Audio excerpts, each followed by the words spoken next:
Bienvenue à toutes et à tous dans l'actualité ce vendredi 5 octobre 2018. Le message du ministre de l'Enseignement supérieur et de la Recherche scientifique Marie-Odile Atanasso à l'occasion de la célébration de la Journée mondiale des enseignants ce jour. À suivre, les jeunes sentinelles de la République ont livré un message inhérent à la tension sociale qui prévaut au Bénin. Les détails dans cette édition. Et puis en toute fin d'édition, le maire Georges Bada et ses adjoints soulagent les écoliers de l'arrondissement de Godemain dans cette édition d'information. Vous suivrez la cérémonie de la remise de kits aux différents apprenants de cet arrondissement.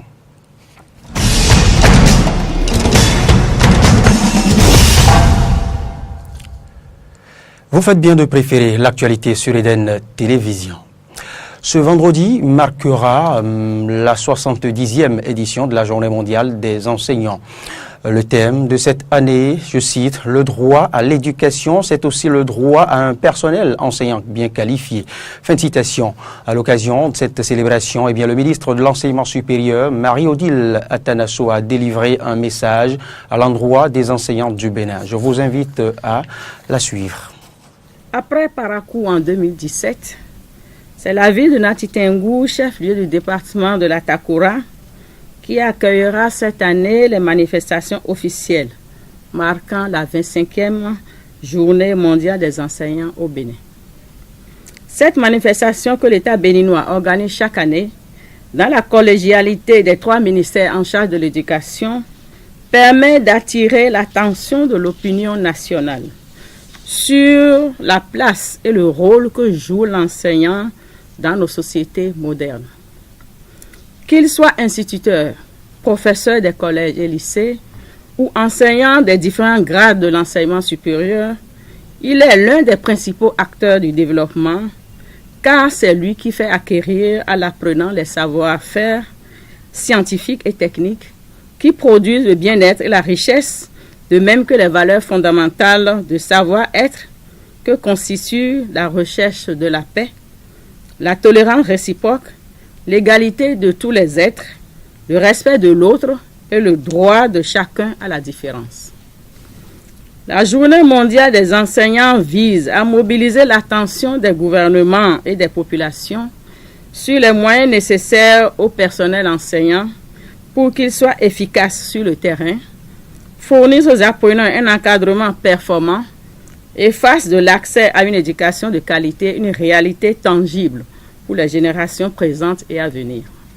En déclinaison du thème international, nous avons retenu cette année comme thème national la professionnalisation du métier enseignant.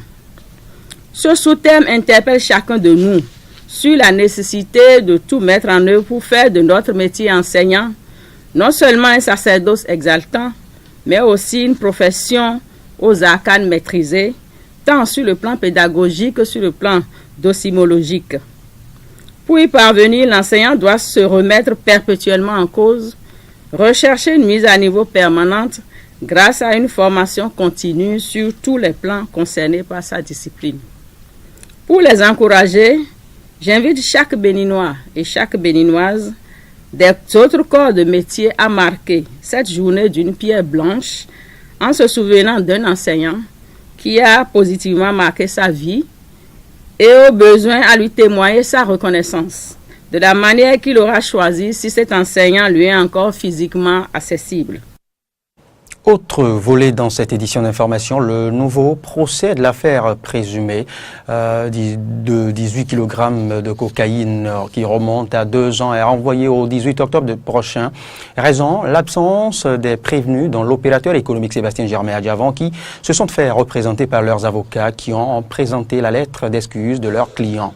Mais jouant sur les dispositions du Code de procédure pénale en vigueur en République du Bénin, le ministère public, représenté par le procureur spécial de la Cour de répression des infractions économiques et du terrorisme Ulrich Gilbert Togboulon, a demandé à la Cour de recuser la demande des avocats et a exigé la présence physique des prévenus. Aristide Setsi et Denis Maroya ont tout de même recueilli les avis de quelques citoyens rencontrés sur les lieux.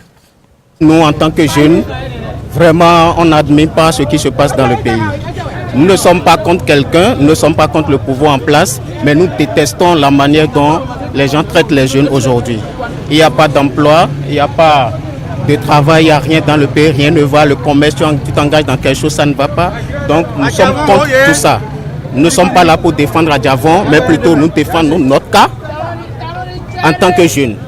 Ils n'ont qu'à laisser les jeunes, ils n'ont qu'à arrêter ils n'ont qu'à arrêter de chasser les leaders politiques de ce pays. Ils n'ont qu'à arrêter de chasser les jeunes. Ils n'ont qu'à arrêter de renvoyer les jeunes de leur pays, de leur localité. Le 18 octobre, là, on sera encore là. Et on sera même plus, on sera là en masse. On sera même plus très tôt, à 6 heures encore, on sera là. Dans la suite de cette édition, les jeunes sentinelles de la République, quant à eux, ont livré un message inhérent à la tension sociale qui prévaut au Bénin, loin des déclarations provocatrices et belliqueuses liées aux initiatives de Niki et autres. Les jeunes sentinelles de la République ont adopté ce jeudi un langage pacifique et tolérant pour appeler à l'unité nationale. Ils en appellent également à un dialogue franc entre opposition et mouvance et à la fois en la politique du président de la République, Patrice Athanase Guillaume Talon. En voici la substance. Heure chaude d'une tension sociale, le mouvement des jeunes sentinelles de la République a invité ce 4 octobre 2018 le peuple béninois à l'unité nationale. Le contexte national est rempli de menaces. La crise entre l'opposition et la mouvance, les tensions sociales avec les initiatives de Niki, Parakou, Ouida, Cotonou. Ces tensions ont repoussé encore plus loin les perspectives de paix, de dialogue social et de conciliation recherchées entre les acteurs politiques par le gouvernement. Et dans ces moments, face à ces menaces dues à une incompréhension, l'unité nationale s'impose. Cette tension sociale naissante brise toutes les certitudes et alimente tous les malaises. Malaise social, malaise démocratique, malaise identitaire. En dépit de ce tableau, les jeunes sentinelles recommandent l'endurance, la patience et la foi aux actions du président Patrice Talon. Ils réclament aussi des pourparlers sincères entre l'opposition et la mouvance. Nous sollicitons votre confiance, sans cesse renouvelée, au chef de l'État, car la politique de son gouvernement est guidée par les valeurs de la République, des valeurs chères à la rupture, à la nation, le principe d'égalité et de justice qui s'adresse à tous les Béninois. Cela impose un dialogue sincère et exigeant entre l'opposition et la mouvance. Agissons dans la paix, l'unité et le dialogue. Et pour y arriver, chaque citoyen a un rôle à jouer. La méthode est donnée. Apaiser, rassembler, construire. Voici la feuille de route qui s'impose à la jeunesse et à chaque citoyen, c'est-à-dire à chacun d'entre nous, pour rebâtir les fondations du bien vivre ensemble. Frappé par la tension sociale quotidienne, assailli par le flot incessant d'informations contradictoires, par les commentaires changeants, chacun d'entre nous essaie de garder un cap dans la tourmente, de maintenir sa liberté de jugement de citoyen. Avec cette liberté, les jeunes sentinelles de la République invitent la jeunesse béninoise à prendre en main son destin et à ne jamais se laisser manipuler par des politiciens insouciants de leur avenir. Au chapitre environnement de cette édition d'information, 10 conteneurs de sachets biodégradables ont été réceptionnés ce mercredi à Cotonou. C'est le fruit d'un partenariat public-privé qui vise à mettre sur le marché béninois les 10 sachets. La cérémonie de réception a été dirigée par le directeur général de l'environnement et du climat, Corneille Haïssé et Fiacre Voitan pour le compte rendu.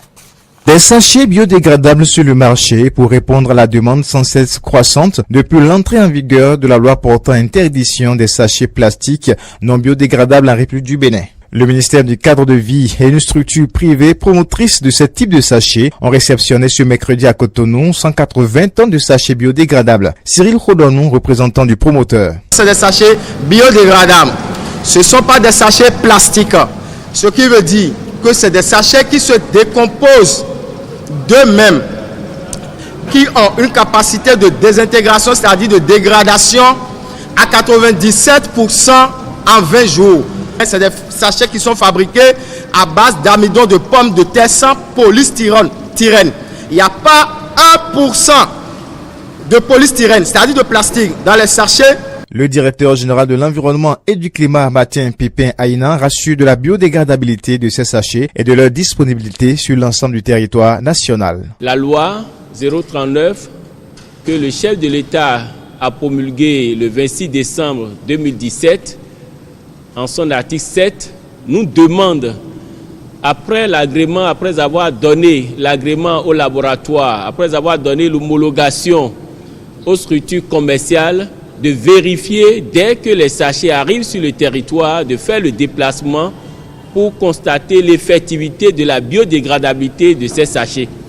Donc voilà pourquoi la Direction générale de l'environnement et du climat et ses services se déplacent chaque fois que les promoteurs amènent sur le territoire des sachets biodégradables. Nous avons voulu en faire aussi un événement parce que la problématique, c'est de savoir véritablement si nous allons pouvoir couvrir tout le territoire national. Et quand la structure LS Sarl nous a dit qu'ils vont recevoir 18 tonnes, donc par conteneur, fois les 10 conteneurs, ça fait 180 quand même tonnes de sachets biodégradables. Donc ça nous a encouragés à faire le déplacement pour voir si effectivement les sachets qui seront déversés sont des sachets biodégradables. Il faut dire que les analyses sont faites par des laboratoires agréés et nous attestons ici que ces sachets sont des sachets biodégradables parce que c'est sur la base des tests de biodégradabilité que l'entreprise a reçu l'homologation. Ce partenariat public-privé dans le cadre de la mise en œuvre de la loi portant interdiction de l'utilisation des sachets plastiques en République du Bénin est salué par les consommateurs. Anastasie Rodonou, représentante des usagers des marchés, reconnaît les efforts du gouvernement pour mettre à disposition de la population des sachets biodégradables et prend l'engagement de poursuivre la sensibilisation. À chaque fois, on demande quand est-ce que les sachets biodégradables seront là. Aujourd'hui, c'est chose faite. Et tout ce que je dirais en tant que représentant des usagers, que la sensibilisation va toujours continuer. 7 heures par 7 heures, comme je l'avais dit tantôt, lors de la sensibilisation au marché d'Antokwa. Le gouvernement, à travers le ministère du Cadre de vie et du développement durable, encourage également les promoteurs des sacs en tissu, en papier et à base de diacinthe d'eau, d'autres alternatives à l'utilisation des sachets plastiques au Bénin. Les membres des comités paritaires des localités de Zé-Adjan, Sédié-Dénou, Goulo, Koudokwe, Ranafin, dans la commune de Zé, ont été installés ce mercredi 3 octobre 2018. Ces comités paritaires suscités disposent de 6 mois pour actualiser les registres des coopérateurs. C'était en présence du secrétaire général de la préfecture de l'Atlantique, des procureurs de la commune d'Abomey et d'Alada et des 2 président de l'URCA Grand Envie et de ses coopérateurs. Le point avec Carlo François et Damien Pedro.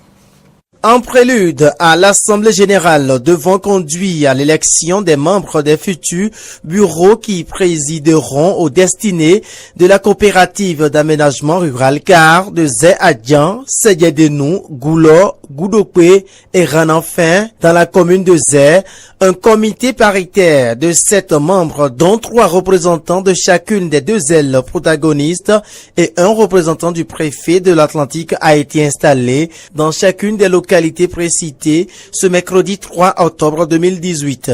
Ce comité paritaire dispose de 6 mois pour actualiser les registres des coopérateurs des localités concernées.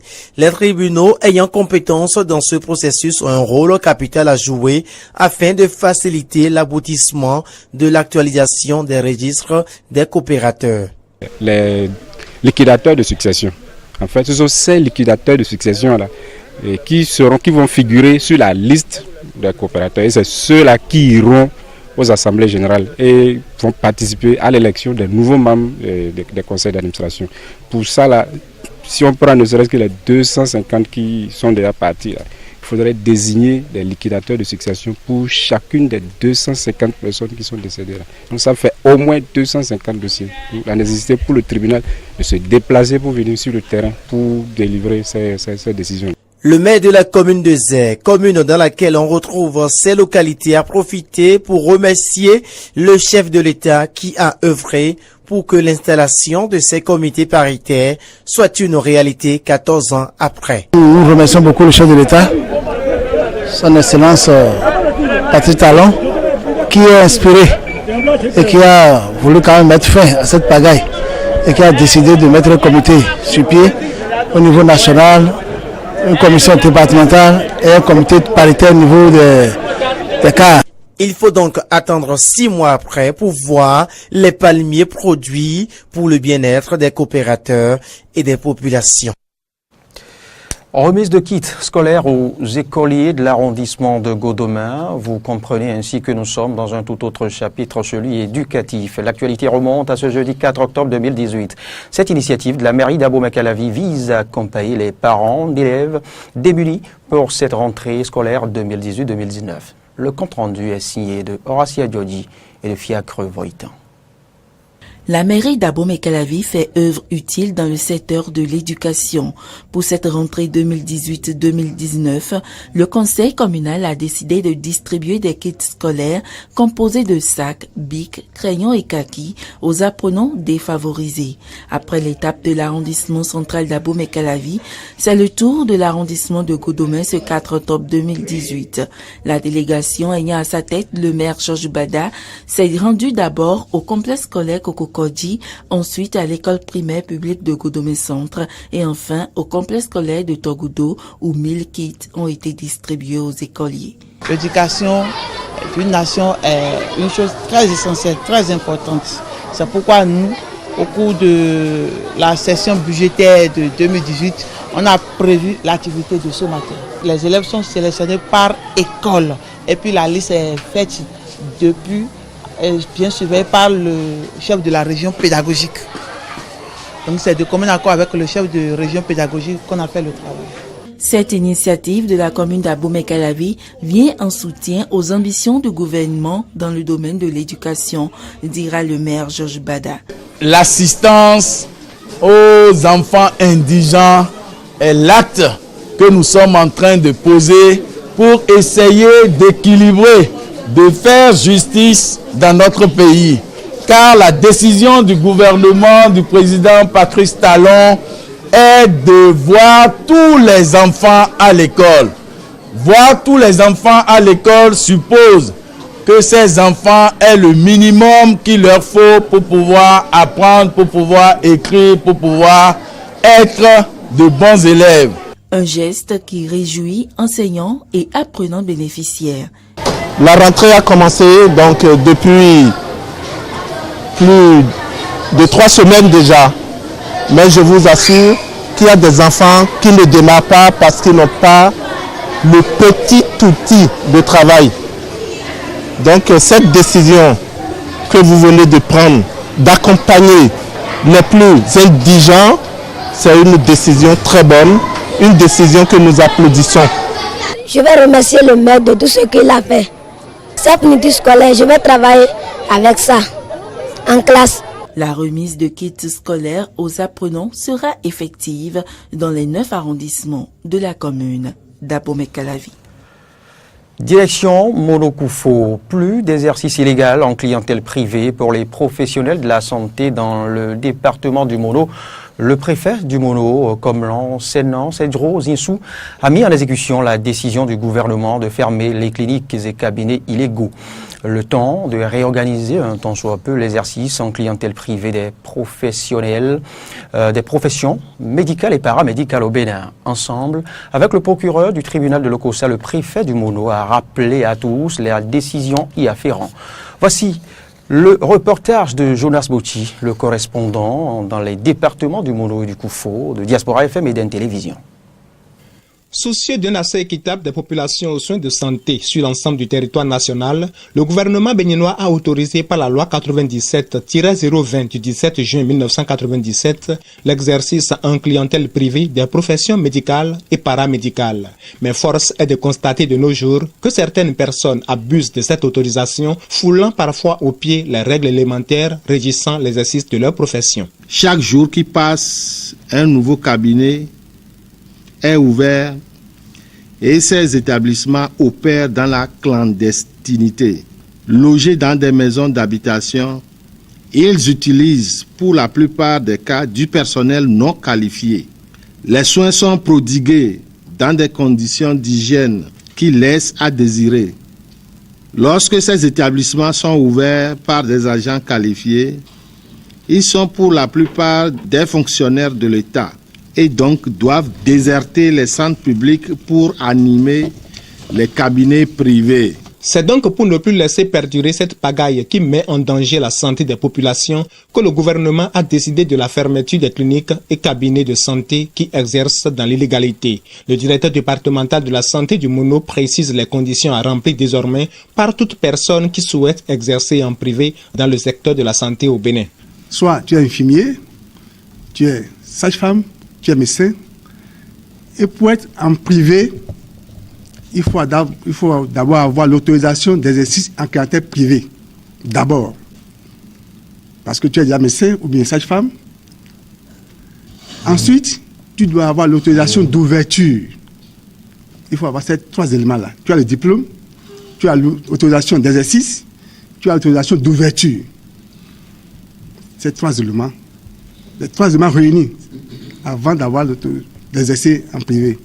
Le procureur du tribunal de première instance de l'Okossa met en garde tous ceux qui voudront se trouver des échappatoires aux dispositions du gouvernement visant à préserver la santé des citoyens. Quant à ceux qui penseraient qu'ils sont plus malins et qui voudront contourner le dispositif, je ne les encourage pas du tout, d'autant plus que la santé des populations n'est pas négociable. Encore une fois, j'exhorte tous ceux qui se retrouvent dans le secteur de façon irrégulière de procéder à une exécution volontaire. En tout état de cause, la lutte sera menée et ce sera un combat, une lutte sans merci, d'où ne sortira vainqueur que la République. Pour la cause, le directeur départemental adjoint de la police républicaine dans le Mono a mis déjà ces éléments en alerte. Et pour mettre un terme à ce point de l'actualité sur Eden Télévision, la tournée de détection des talents effectuée par le directeur départemental du tourisme, de la culture et des sports du Mono dans les 6 communes que compte ce département a connu son épilogue ce samedi. Le samedi dernier, devrais-je dire. Cette dernière étape a connu à l'Okossa la présence du directeur des arts et du livre et du secrétaire général adjoint du dit ministère, autrement dit du ministère du tourisme, de la culture et des sports. Jonas Bouchi nous attend encore pour le reportage.